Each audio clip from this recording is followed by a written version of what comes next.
So next step, we're going to use some textures. So I've got some bubble wrap, I've got some tissue, I've got a carrier bag. And all we're going to try and do is put some texture into these where we think the plant's going to be. Personally, I like stripes, so I'm going to try and go sort of stripey a bit if I can, and see if we can make these look good.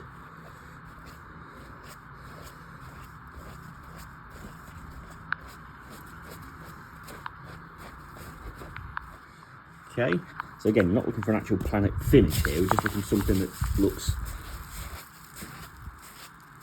Okay, that's going to come out really well when we finish that off. And then the plastic, we're going to scrunch this up, and rather than scrape, I'm going to dab this and see what we come out with.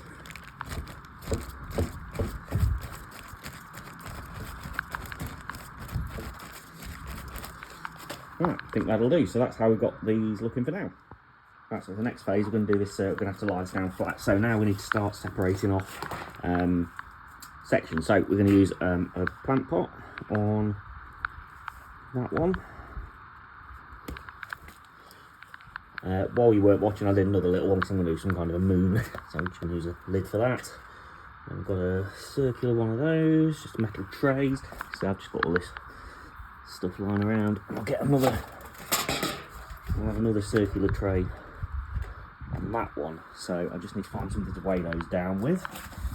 Right, so as you see, I've used some of the old paint tins to cover those over with. Right, so when we talk about stuff that's lying around, my Hobbycraft bag from where I bought the canvases. So years ago I had to mark out a football pitch, and I ended up with loads of paint. What the hell do you do with line marking for a football pitch? So I'm going to use this yellow. No idea if you can see that. There we go. And we're going to assume, if I like to be scientifically correct, there's a light source that comes from this top corner here. So we do that like that. So you're kind of putting a halo around the edge.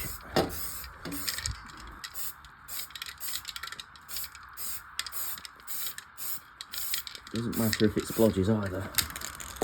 Not perfect, but anyway. So then next, we're going to get this black. So this is the 94 black from Hobbycraft. First time I've used this. And so when I first started learning this, I was given a bit of advice that space isn't completely black. So we don't have to worry about being jet black and completely filled everywhere. So I'm just going to carry on doing this as we go along. Right, so that's how we look when we're black. And I'm just going across now with just a bit of white gloss, just to lighten off some areas, just to put a bit of different colour into there. So that's where we are at the minute. So next job, again, blues and pinks for space. Look really good.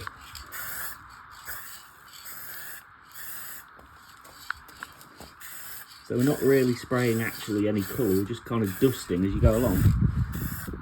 If that makes any kind of sense, which hopefully it does. Again, little spot there, I'm not too worried if that happens. And I want a bit of pink.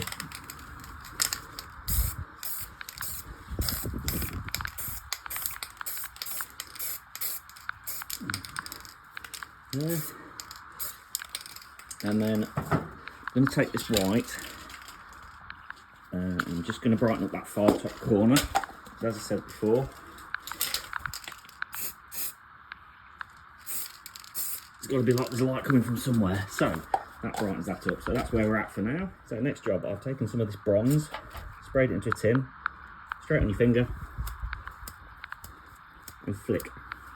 This is how you get stars. You can use different colours as well. This is why it's very important you don't let your kids ever do this inside the house, because it makes one hell of a mess. I'm doing it in the mucky garage on a bit of cardboard. And we're just going to carry on with a couple of other colours on this and see how we go. Okay, so not looking too bad now. Last thing that we're going to try is, you can see, look, you can have some shooting star effects. I cannot film this and do it at the same time, but you can see how the practice ones go there. So I'm going to try and put a couple of shooting star bits on there now. Okay, so you can see I've got a few shooting stars at the bottom there. I think that's probably enough. I don't want to overdo it. I'm just going to try and add a little bit more colouring into the background and finish that off, and then we'll do a bit of a reveal. Right then, reveal time. Let's try this carefully and see how we get on. So, one moon. Okay, not too bad. That's there. those off. That one's come out pretty well. So that one, although they are quite strongly defined edges to be fair, but I don't mind that. I might just try and soften those ever so slightly with a little bit of white, and we'll see if we can do that. And that, ladies and gents, is a complete amateur with no artistic talent. I'll tell you what, I really like that. That can go on the wall at home.